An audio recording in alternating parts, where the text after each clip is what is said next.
Namaste. I have Dr. Rajiv Kumar with me.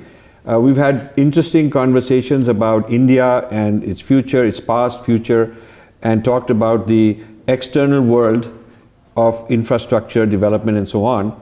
And we've also touched upon the inner person's life. Your story is very, very fascinating. Tell us about how you started, why you rejected certain things, and how you ended up into the spiritual realm, because this will inspire people. I read my first version of Mahabharata, and in 8 volumes when I was the age of 15, because my mother's grandfather had this whole publication. So I was fascinated by all of that. But then I came to Delhi on a scholarship to a public school, modern school here, and there I went through the whole sort of westernized education, etc., riding and swimming and all of that, and enjoyed that. And then went to St. Stephen's. We were in the same class, same batch. Same batch, same class, at the same time, 68 batch. Shit, yes. And I went there, having bought myself my prize books that we used to get from school, were on Israel's 6-day war and how the Americans would win in Vietnam, etc., because I was very much a pro-American sort of, but already thinking those lines.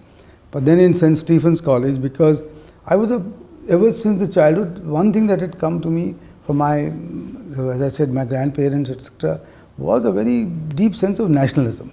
So I wanted to do something for, and in modern school, we used to have one bhajan. It was a public school, but with the difference that every morning we sat on the ground and sang bhajans, and then followed a Western curriculum. And one of the bhajans used to be, Bharat hamara desh hai, iska rin hum par bahut, aur is rin ke khatir hum kuch na kuch kar jayenge. Very nice. So this bhajan always sort of got internalized, and Aman Kapoor, our principal, was the absolute, a Yug Purush, if you like to say that. So in St. Stephen's, a very extreme left ideology was sold to me as a nationalist,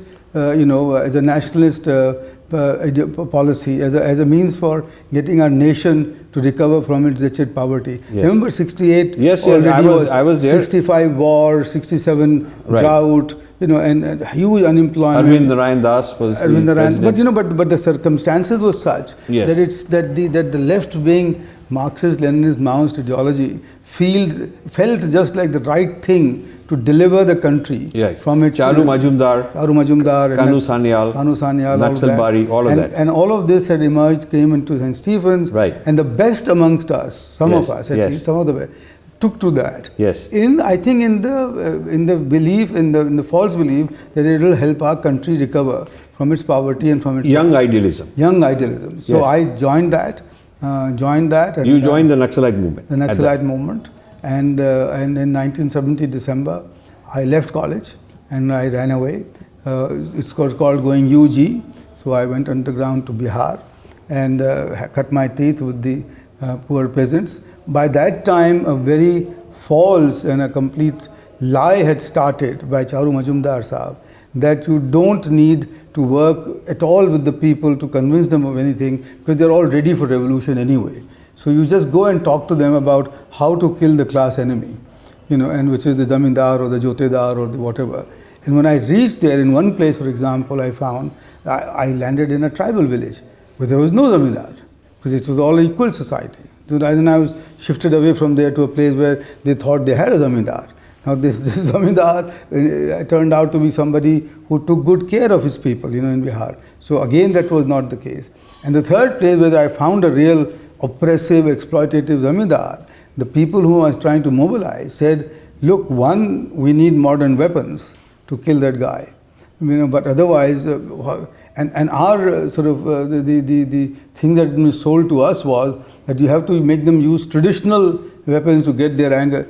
I think I saw through that whole thing. The whole thing was a sham in a sense. It was not practical. No, it was a dishonest, in my view, it was a complete dishonest lie perpetrated on young people of India, and which thwarted our country's development for, I think, several years, and led to a huge loss of very good, valuable human lives in some parts of the country.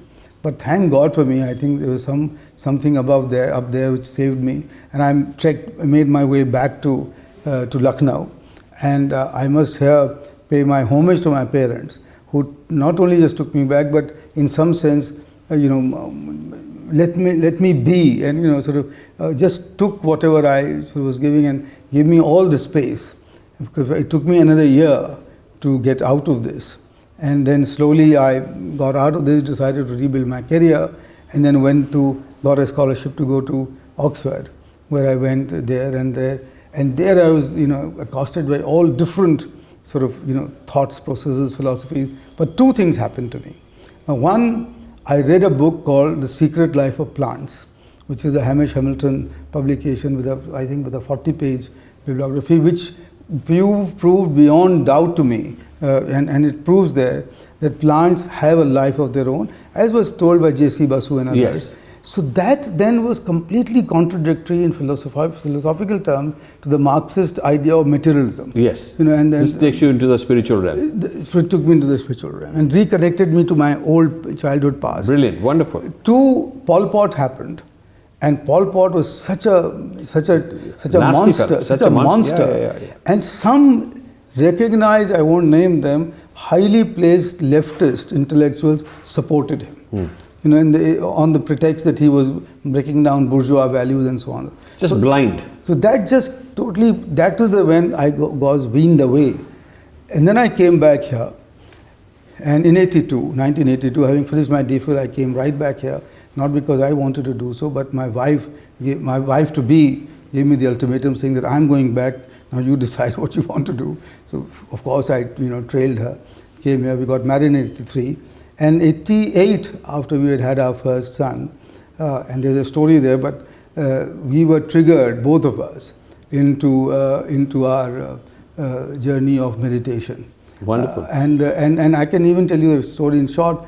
Our oldest son, got asthma, and we were just at our wits' end as to what to do. He's 2.5 3-year-old, and nothing would help, and so on. So until we met a doctor, he said, "Sir, it's your tension which is creating this asthma in the boy. Take care of yourself, and the boy would be cured." And then we said, "Oh, how to take care of our tensions and stresses?" So therefore, meditation was one of the things. And we then, we had discovered, we were led to this practice called Sahaj Yoga, which was founded all over the world. It's an amazing thing. 90 countries now. It's Yes. founded by Sri Mataji Nirmala Devi. Yes. A lady who was born a Christian but steeped into Indian traditions, Indian scriptures, Indian traditional doctrines, everything else, who formed this. It's her invention based on Kundalini Shas. And since 98, I think there has been nothing better that has happened to me than that. So you're a spiritual being having a bodily material life also, the other way around. I would like to be that completely.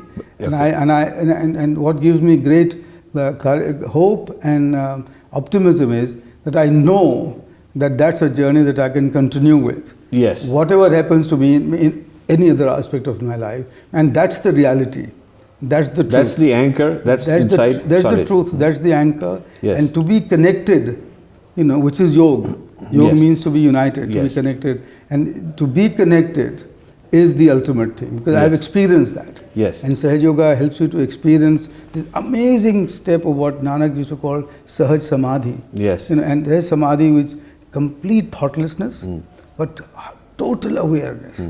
And once you are there, you feel this amazing sense of being fully protected. And no one can take it away from you ever? Never. And you don't need anything else either. Yes. So because it is the Advait. Yes. And they say that once you have tasted the Advait, then the duality disappears. Yes. And this journey is one which is unending.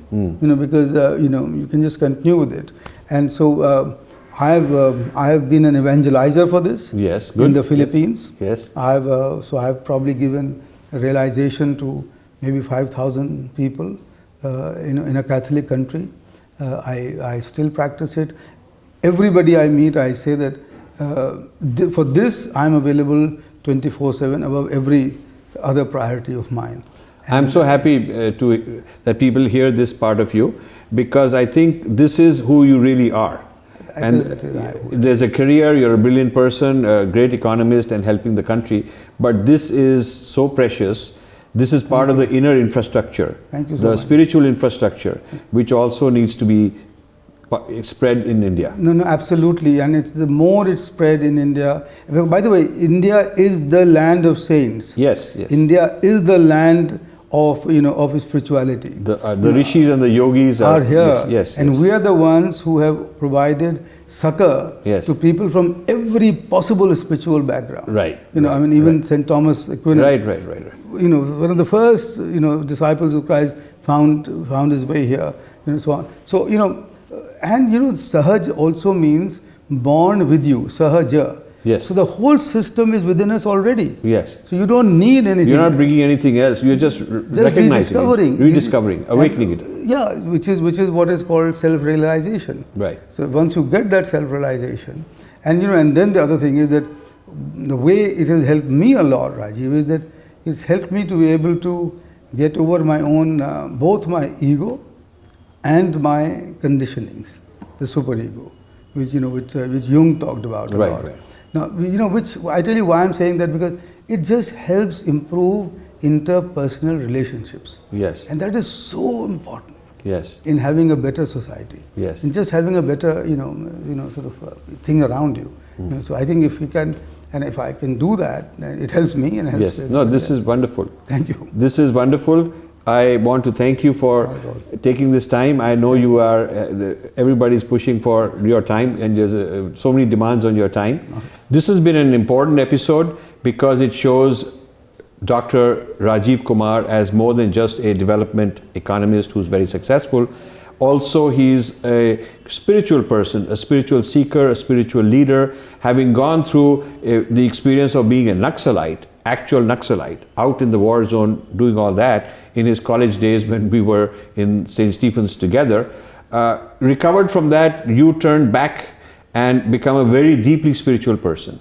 This is an important type of experience very few people have. He's been able to reconcile the inner spiritual being with the outer world, and so I'm very grateful to be sharing this with you. Thank you so much for saying that. Thank you so much for putting it like that. And it's been wonderful to converse with you, and I hope that we will continue this conversation. Of course we will. Not in front of the camera, but otherwise, because I have to learn from you as much as we will be talking off camera Yes. a lot of times now. Wonderful. Thank you so much. Thank you so much. Great pleasure. Thanks, Rajiv. Thank you.